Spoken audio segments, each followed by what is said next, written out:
রাজ্য সরকারের সহায়তায় বাংলার বাড়ি গ্রাম বাংলার মানুষকে প্রথম কিস্তির প্রথম ধাপে ৬০,০০০ টাকা অনুদান দিয়ে বাংলার বাড়ি গ্রামীণ আবাস প্রকল্পের শুভ সূচনা করলেন গাজল ব্লক রাজ্য সরকারের তহবিল থেকে ১২ লক্ষ পরিবারকে।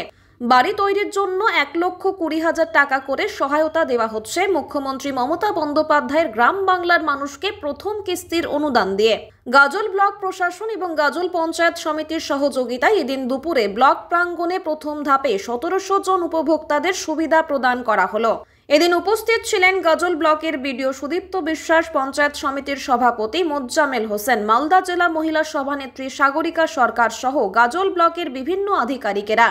এ বিষয়ে গাজল ব্লকের বিডিও জানান, প্রায় ৪,০০০-এর কাছাকাছি উপভোক্তা রয়েছে। তাদের মধ্যে প্রথম ধাপে ১৭০০ জন উপভোক্তার হাতে এদিন প্রথম ধাপের কিস্তির ৬০,০০০ টাকার অনুদান তুলে দেওয়া হলো। বাকি উপভোক্তাদের ধাপে ধাপে দেওয়া হবে। এই বাংলা আবাস যোজনার গ্রামীণ এলাকার মানুষ প্রথম ধাপের টাকা পেয়ে খুশি।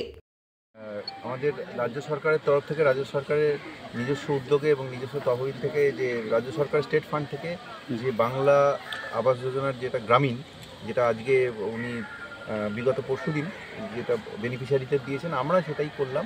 সমস্ত বেনিফিশিয়ারিদের, অর্থাৎ যারা উপভোক্তা, তাদের প্রথম কিস্তির যে ৬০,০০০ টাকা আজকে স্যাংশন লেটার ওনাদের হাতে দেওয়া হলো। আমাদের পঞ্চায়েত সমিতির তরফ থেকে এবং জেলা পরিষদের তরফ থেকে যা মেম্বাররা ছিলেন ওনাদের হাত দিয়ে দেওয়া হলো এবং সমস্ত বেনিফিশিয়ারি যারা আছে তাদেরকে ওরিয়েন্টেশন করা হলো যে এটা এই টাকাতে ঘরই বানাতে হবে, অন্য কিছু বানানো যাবে না। সেইটা নিয়ে একটা প্রাথমিক ওরিয়েন্টেশন। আমাদের গাজল ব্লকে সর্বমোট প্রায় ৪,০০০ বেনিফিশিয়ারি আছে। প্রথম লপ্তে ১৭০০ জন এবং পরের লপ্তে আরও ২৯ জনকে আমরা কিন্তু এই টাকা আমরা প্রদান করব।